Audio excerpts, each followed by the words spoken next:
Hello and welcome to our guide to our automatic uploader and pricer and quoting thingy-majig.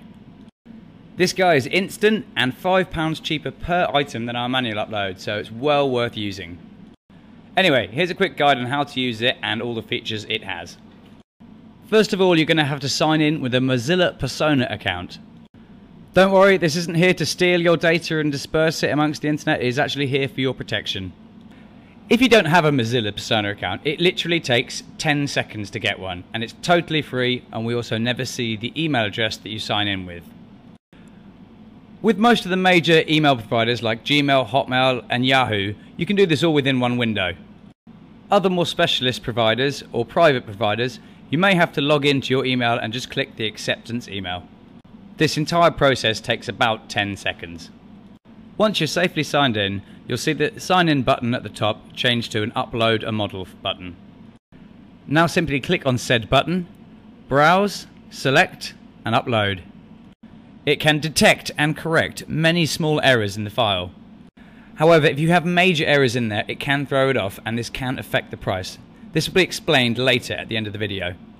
The dimensions of your part will be displayed in millimeters in the data at the top left hand of the screen.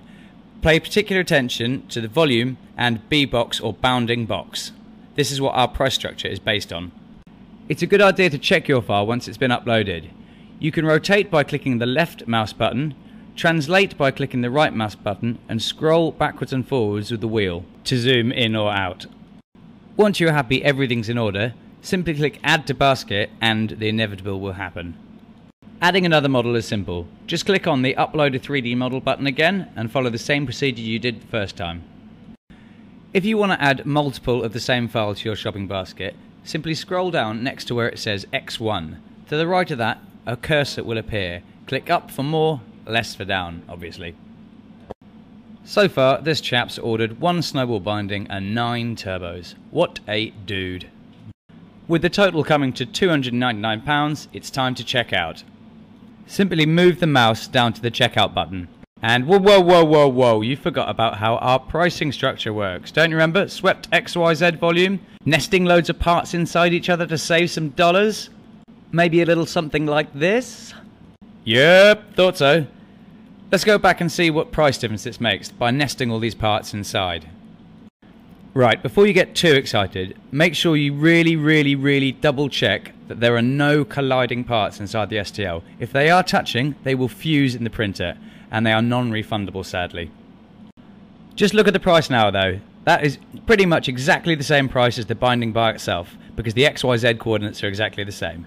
Now you can ditch the original binding and the other 9 turbos that you were paying an extra 80 quid for, and proceed to the checkout. Once you click the checkout button, you cannot add more models unless you cancel and then add models. You can then proceed to checkout again from there. Do all the normal filling out of the shipping address. Make sure you get this right. You'd be amazed at how many people actually get it wrong. We accept all major credit cards and the details must be filled in here. Once that's complete, select your postage type. We do £5 plus VAT for UK postage, £12 plus VAT for international postage, and free pickup.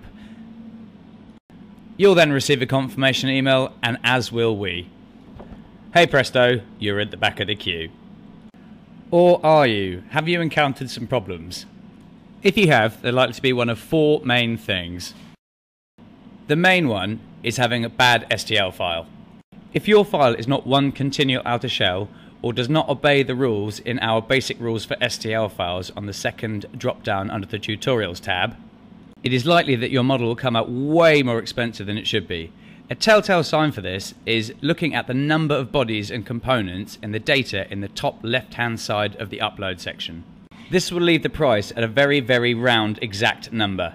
This is because the upload is identifying a large number of disconnected components on your file. It is registering them as independent bodies and applying the minimum part cost of £2 per body on the STL file to this. There are 2 ways of getting around this. The first one, and definitely the best one, is to learn how to fix files for yourself. This will both teach you good practice and save you money in the long run.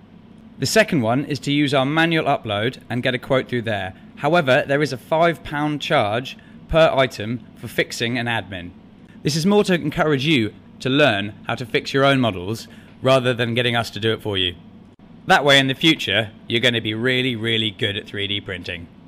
Just look at that price saving. Totally and utterly worth it.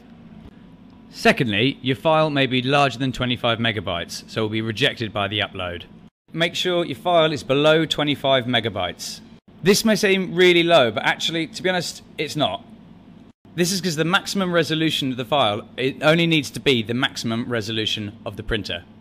A bit like how the background on your smartphone doesn't need to be 16 megapixels to be perfectly crisp. For you pedants out there, this file here was only 18 megabytes. As you can see, the resolution is perfectly fine for an absolutely outstanding print. There really is no need for these files to be half a gig. Another thing that could be causing an error is if your file is too small. This is generally down to it being a unit problem. Quite often, even if you've been working in millimeters in your workspace, your export settings may be set to meters, centimeters, or inches. So when you save or export the STL file, it goes to that respective unit. You'll notice that no price appears, and in the bottom right-hand side of the window, it will tell you that it is too small. The best thing to do is to check your export settings in your CAD program. And of course, there's the other end of the spectrum. Your part may be too large. This, of course, could also be a unit thing. The other thing it could be is quite obvious. Your part may be too large to fit in our build volume. Our build volume is 300 millimeters high by 190 millimeters by 230 millimeters, give or take a pinch of salt in every direction. If your part is too large, consider either scaling it down, this will also save you a huge amount of money, or you could break it up into sections. It is not advisable to break it into more than 2 sections, as your tolerances start to go out the window the more breaks you make. That is pretty much it. There may be a few other things. If there are any questions you have, give us a call. It is much quicker than emailing, or you can email as well. That might take a bit longer to get back to you. Other than that, good fight, good night.